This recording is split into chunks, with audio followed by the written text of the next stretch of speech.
He's done it. One chance, one goal. Liverpool fans, your moment is almost here. Welcome back to Sport Lab, your ultimate home for football stories that matter.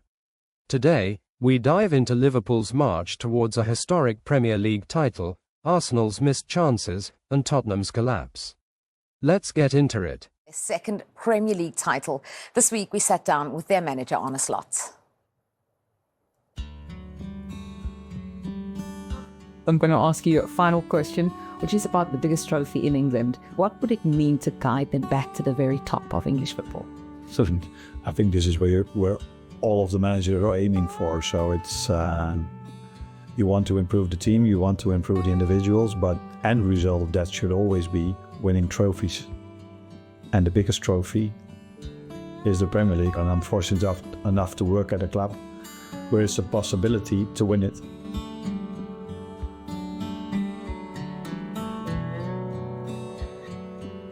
It was a very special moment when Liverpool won the league 3, 4 or 5 years ago. The last time they've won it. Unfortunately for every Liverpool fan, it was COVID time, but still, they were very happy. So yeah, it must be very, very special for them, because I think it's special for every fan base, but it's even more special for the ones that don't win it every single season. So I think if you are working at a club that has won it for 4 seasons in a row, or 3 or 2 or 5 or 100, it's not as special as it is for a club that has won it in the last 35 years only once. That of course makes it more special. There were special moments. Trent Alexander-Arnold! Trent doing this 10 minutes before the end against Leicester. It had to be him, really, didn't it? Glory of all days! Special when Virgil, just before the end, had it a goal in against West Ham. Their captain delivers just when they needed it most. I think big players always show up in big moments, and that's what they did. When Virgil scored the goal, the emotions that ran through him, through the stadium, through the staff, through everyone. That was a beautiful moment, but I hope the most beautiful one is still to come.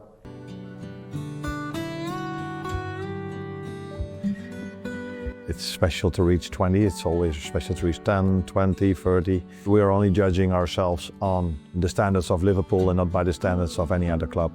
If we are able to win it, then this for me has nothing to do with the amount of times United won the league, or City won the league, or Arsenal won the league. We are only judging ourselves by our own standards, and for us, because we've only won it once in the past 45 years, it will be really special. I won one league title at my former club Feyenoord, which was also a club where it's not common that they win the league. It's the biggest competition in the world. If we achieve that, that would of course be special for me, for the fans, for the players, but definitely also for me. Yeah.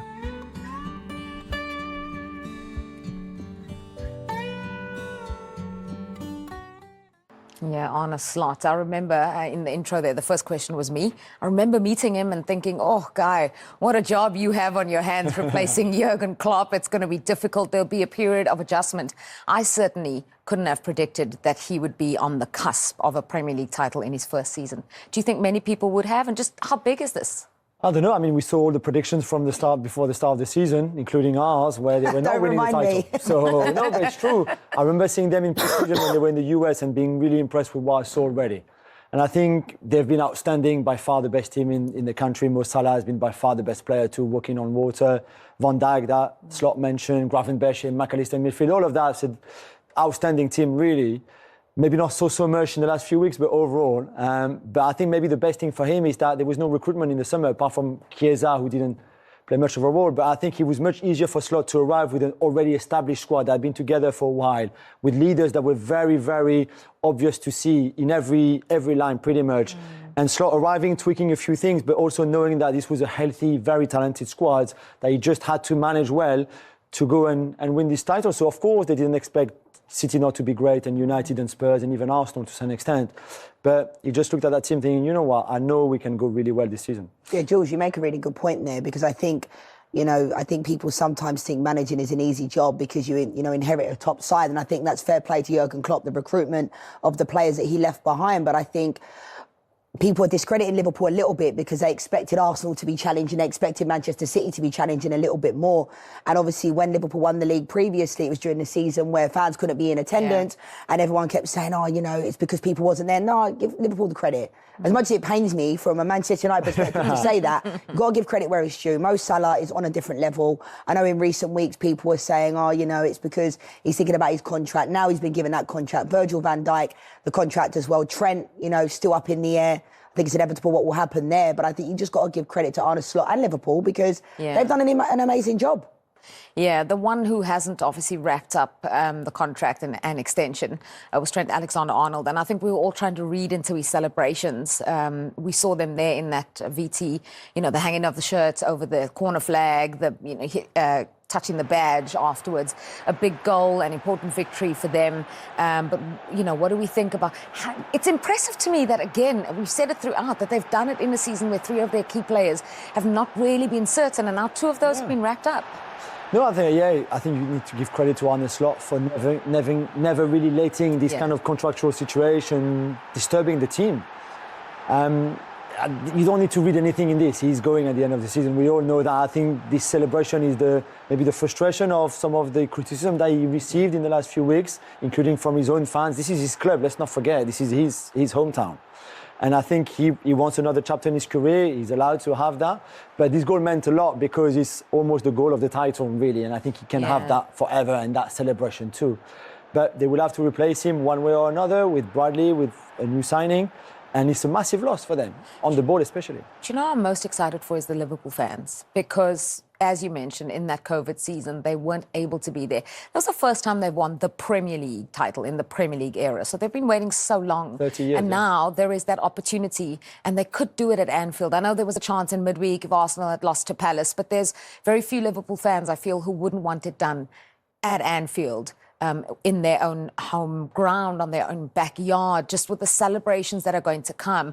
We're all football fans, you know, at the heart of it. And I'm actually quite excited for them to get to experience that moment. Yeah, I mean, I can't say I'm excited for the Liverpool fans coming from Man United perspective, but I get where you're coming from, you know, and everybody deserves, you know, when the team wins the league, it's an amazing honour to be able to do that. And the fans, you know, I think it's inevitable that Liverpool are obviously going to win. I think we've known that for a number of weeks now. It's not a matter of if, it's a matter of when. So I think it does have a little bit more to it when you are in the stadium, when you win with your home fans, because if you're away, you're still winning the title. But we've seen it happen before where they're doing, like, I know the trophy presentation won't come at the weekend, but like we've seen teams win it and having to get the trophy at an away ground. You know, you've got the away fans there, but it's not the same, is it? So, like I said, credit where it's due to Liverpool. They've been the best team in the league and they've been consistent and, you know, the numbers don't lie. Yeah, absolutely. Just your thoughts on the fans and what we're going to see. I mean, this is why we are football fans, right? Is to say I was there in Istanbul when they won the Champions League. I was there at, I don't know, at Tottenham when Arsenal won the league that season, all of that. And I think they could not say we were there when Klopp and this wonderful team that he created at the time won the league after 30 years of waiting and chasing it. So this time, the people within the stadium will be able to say to their children, to their grandchildren, I was there that day when Arne Slot won the title. Yeah, and then we're just looking at their season overall. They've already matched the win tally from last season and 82 points last season that they had. They could equal that, you know, with 4 games to go. Just where are they? We know that they've kind of dropped off a little, but that's also understandable. You know, it happened. The title's been kind of secured a while ago. We've known a matter of when, not if. Yeah, but I think a lot of their individual players have been exceptional. I mean, Mo Salah, every single season. I know there was a moment where people were talking about him having a bit of a blip in form, but like, I love Mo Salah. Like, when we talk about being football fans and what he does, I mean, he's just on a different level. And I think what I like about him is he always comes alive. He doesn't always look busy, and I think the best players do that. You know, you have major moments in games and the types of goals he can score. And to be fair, like, they create a lot of chances at Liverpool. They've got fantastic delivery, you know, with Andy Robertson. I don't think it's been Andy Robertson's best season, but he's still been, you know, reliable at times. But Mo Salah, I mean, I could talk about him all day long. He's been for me, one of the greatest ever players in the Premier League. And I've said it on this show loads of times, give the man what he wants. Yeah. You know, I know people talk about age, but he keeps himself in fantastic condition. You know, he can still score goals for fun. And I think trying to find another player, yes, maybe longevity-wise, you might find someone, but like, that can guarantee you goals like he does next season. I just don't think Liverpool will find another Mo Salah for a long time. Yeah, absolutely. Been breaking records. nearly weekly this season. It's completely been just a marvel to watch in a season where his future has been uncertain, or he's done some things that we're not used to seeing, like giving a comment after a game, perhaps, and sending the press into a frenzy. But he's always maintained that professionalism, and he has been stunning to watch this season. And we will get to see him for 2 more years in a Liverpool shirt. Let's talk about the team that were in the running for the title with Liverpool, as we mentioned. City having the season that we know that they've had. What about Arsenal? Where do you think that kind of the title was lost for them? I mean, there's key moments in the season where they drop points they shouldn't have dropped, to be fair. And we can see some of them now. This red card from Declan Rice against Brighton, when they're very much in control of the game at the Emirates, they 1-0 up. Like, this is a bit cheeky, you can say it that way, but you should not do that. That's a yellow card, it's a second yellow. And there's the Trossard red card at City. There's the game they lost at home at the Emirates against West Ham. There's this defeat away at Newcastle, where for the second season in a row they lose there 1-0. And those moments, I still think that if you look at the stats, it's not a great season from an Arsenal point of view domestically. Champions League is a bit different, but it's not great, it's not too bad either. But they've lost a lot of points from winning positions. The West Ham game you're mentioning, yeah, the West Ham games where Lewis Kelly gets sent off. There's bad defending on the Jared Bowen goal too. And overall, it's those games where you are in the lead, and then in 9 of them, you concede goals to drop points and only get a draw from a winning position. And those 18 points, that's the difference between you and Liverpool. Yeah. The mentality, though, isn't it? You look at the way Man City have won the title over the years, you know, they're mentality beasts. And I think we saw the same thing happen last year when Arsenal, they lost to Southampton. They drew with West Ham, you know, at the London Stadium when Saka missed that penalty. And these things happen. I said beginning of the season, I expected Arsenal to be really challenging, if not winning it this year, based upon the last 2 seasons. You know, Mikel Arteta was at the Emirates at the end of the season last year. The fans felt really excited. And I think even if they go on to win the Champions League, and it's a big if, because it's still a long way to go, obviously semis, but like it's a massive competition. But I think Arsenal will look back on this season and regret how the Premier League season has gone, because next year Man City will be back. You know, Liverpool will be pushing as well. And I expected Arsenal to do far better than they have done in the Premier League. Yeah, further away this season than they have been in the last 2 seasons. Injuries have hurt them massively. Really, injuries, I think, to lose all the guards, Saka and Havertz for so long, I think has hurt And them. Gabriel as well, yeah. To be fair, that's a great shout. Yeah, but they are further away. The facts will show, and, you know, there's no room for comment in the results column. So what that means is that Liverpool only need a point now against Tottenham, Arsenal's North London rivals, actually, on the weekend to be confirmed Premier League champions. We're going to hear from both managers speaking ahead of Liverpool against Spurs, starting with Arne Slot from his press conference on potentially winning the title on Sunday. We are aware of the fact that the last time this club won the league, it was COVID time. So everybody is looking forward to Sunday. But we know that there's still a job to be done, and that's at least 1 point. And that's what we know, and hopefully our fans know as well when they come to the stadium, that they support us in the best possible way they can, which they've done the whole season. And are aware of the fact that we still need a point. And that's something we are definitely aware of here inside this building.